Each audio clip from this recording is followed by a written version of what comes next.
How many of you have heard about Anders Eklund, a 42-year-old truck driver in Sweden, who did not only kill women and children, but raped them too? This story tells the horrors of the darkness that once walked the streets of Sweden, one of the most beautiful countries in the world. Join us as we explore the story of a man whose crimes were so evil, they shook the whole nation. On a beautiful evening of June 4th, 2000 in Sweden, a young girl full of hope and energy was traveling to her destination when she witnessed a terrifying scene. A man viciously attacking a woman. Alone in a taxi, she became terrified and could not do anything to help. As soon as she reached home, she explained the situation to her friends and took some of them along to help the lady. The group wasted no time to reach the spot where the attack had happened. Where they were hoping to find a helpless woman, their hope turned into terror when the only thing they could find were the woman's discarded clothes. The police were immediately called in on the attacking spot, and the search for the woman began. The witness, no older than 16 years old, assured the cops that she saw a woman getting attacked by a fat, double-chinned man. The police kept looking for the woman in the woods until they found her lifeless body. She was naked and dead.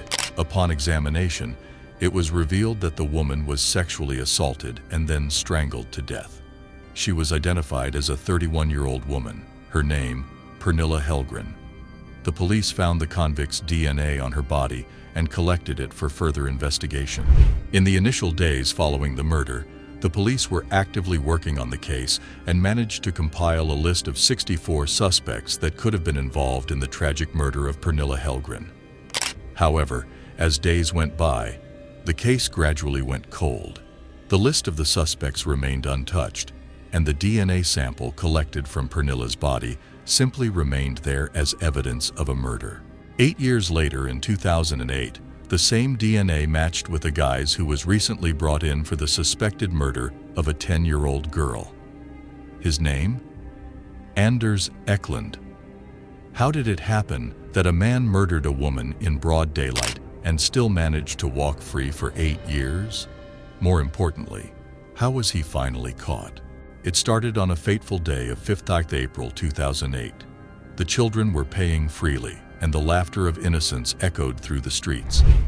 In the middle of Stjärnsund, a small town in Sweden, a young girl named Engla Höglund was riding on her bicycle. Today was the happiest day for her, for Engla was traveling home alone for the first time in her life. Usually she would go to nearby fields to practice football with her bike parked at the local community center. When she would be free from her practice, her mother would pick her up, and the family would be back home in no time. That unfortunate day when she was collecting her bike to return home, Engla thought of enjoying a carefree ride. She called her mother and asked if she could come back home on her own. She wanted to cover the journey at her own pace, having an adventure. Her mother, Carina Höglund, was a cautious woman and knew that leaving Engla along to ride back home might not be one of her wisest decisions. However, when Engla pleaded her mother to let her ride alone, Carina went against her better judgment and allowed her the freedom, but on one condition. Engla was supposed to call her mother every 10 minutes, so Carina would know she is safe and sound. Now Engla, filled with happiness, collected her bike from the local community center, which was only 3 miles away from her town Stjärnsund, and started her journey. Little did the sweet girl know that she was walking right into her death. As Engla was on her way home, Carina was calling her every now and then to ensure she needed no help. Carina, although doubtful, was at ease knowing her daughter was growing up. When Carina realized that Engla would not be very far from home, she decided to let Engla have her moment of freedom and not follow up again. She began to count the minutes down to the moment when Engla would walk into her home, beaming with happiness, having completed her first ride all on her own. Unfortunately, that moment never came. 10 minutes changed into 15 minutes, 15 into 20. Half an hour came by, but there was no sign of Engla or her bike. A dark shadow began to hover over Carina as she started to fear for her daughter's safety. Hoping that Engla might have gotten a flat tire, Carina called her number over and over again, but no one picked up. Fear turned into panic, and Karina felt like she would lose her mind if she didn't get to see Engla right now. Without wasting a moment, Karina got in her car and went looking for Engla.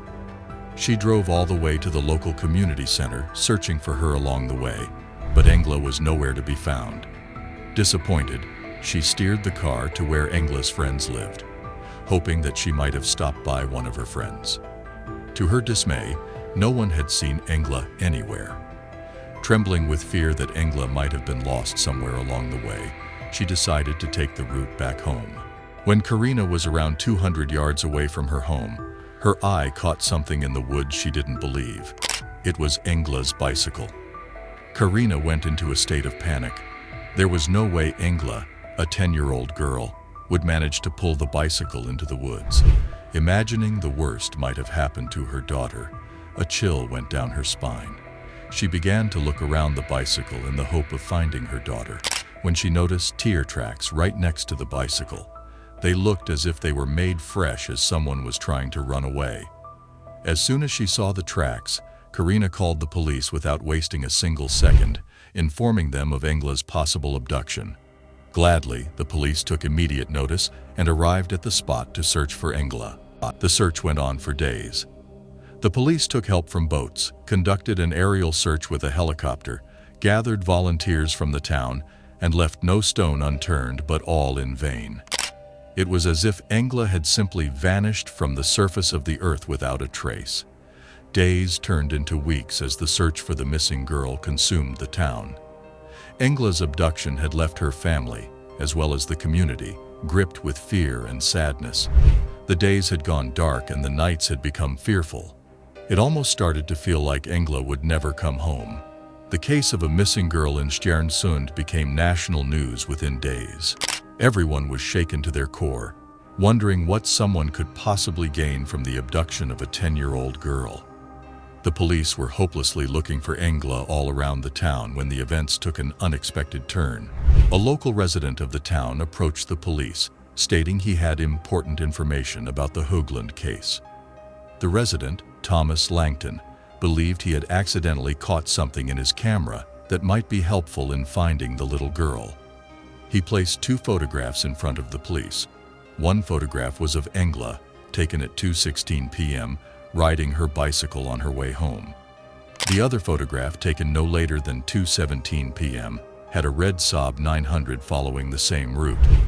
According to Thomas Langton, he was a passionate camera lover who had recently purchased a digital camera and went to try it out for the first time.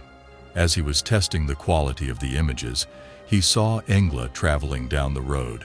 To see how the camera reacts to a moving object, he captured a few shots of her on the bicycle. Exactly a minute later, while Thomas was still experimenting with his camera, a red Saab 900 followed down the exact same route that Engla was on. Thomas, admiring the performance of his new gadget, took a few shots of the car as well. As he was walking back home, he had no idea what he had captured would prove to be the most important evidence of the investigation. Upon the case becoming a national headline, Thomas realized that the pictures he took the other day were not ordinary photos. They were evidence and could help the case. So he decided to take them down to the police station, hoping he could do some good. The police were amazed. Looking at the photographs, they realized that the images came out perfectly clear. So clear, in fact, that the number plate of Saab was easily readable. The police tracked down the driver of the Saab, who was no other than Anders Eklund, the murderer of Pernilla Hellgren. Apparently, the 42-year-old truck driver, who was known as a friendly presence in his social circle, was, in fact, a sex offender, a murderer, and possibly a pedophile. According to some reports, the police here made several mistakes. One of the police officers called Eklund, the owner of the Saab, and asked if he'd seen something suspicious on his route that day. However, the police eventually thought that Eklund might be involved in this case and captured him. In his initial investigation, Eklund straight up denied any involvement in the incident and insisted that he had no knowledge of Engla or what happened to her. He even denied seeing her on the day of the incident. However, as the police dug deep into his background, they started to have doubts. According to his criminal record, Eklund was convicted of multiple offenses in his past, including attempted sexual assault, strangling multiple women, and selling alcohol to underage kids. He was sent to prison in 1998, but eventually came out in 2000 after serving the sentence. Upon realizing what Eklund was capable of, the police remembered the long-forgotten case, the murder of Pernilla Hellgren. The witness who saw Pernilla getting attacked described the attacker as a fat, double-chinned man, which surprisingly aligned with the looks of Eklund. The police retrieved the DNA sample they had collected on Pernilla's body and sent it in for a comparison with Eklund's DNA. Meanwhile, the police went through everything that was in the possession of Eklund to look for Engla. In the process, they found some blood on the back seat of his car. The investigation also stated that the tire tracks that were found near Engla's bicycle matched Eklund's car. Eklund's apartment was also searched thoroughly, and everything was turned upside down to look for any clue that could lead them to Engla. Unfortunately, they couldn't manage to find a clue.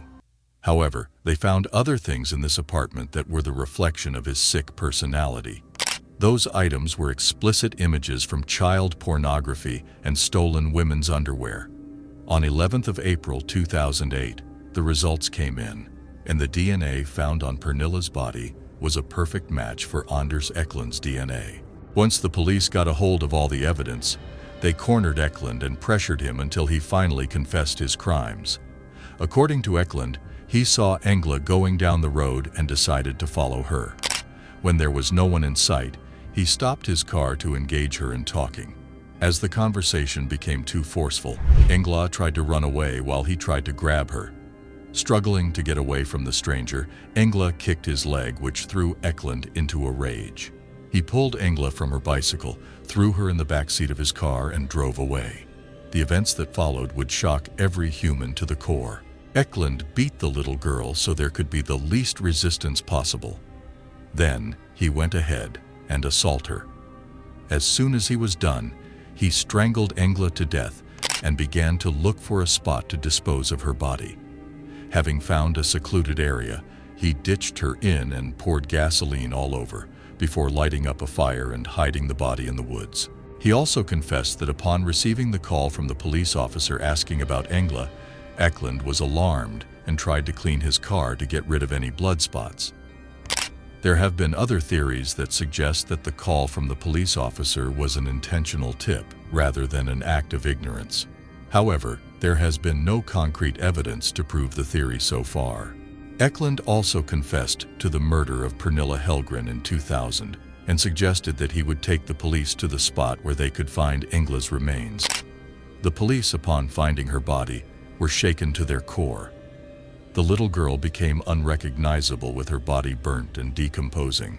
The only way they managed to identify her was through her dental records. The innocent face that once resembled flowers was nowhere to be found. Justice eventually caught up with Eklund.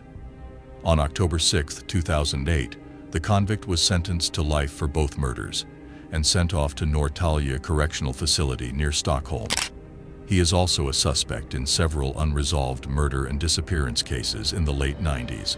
However, no direct evidence has been found against him yet.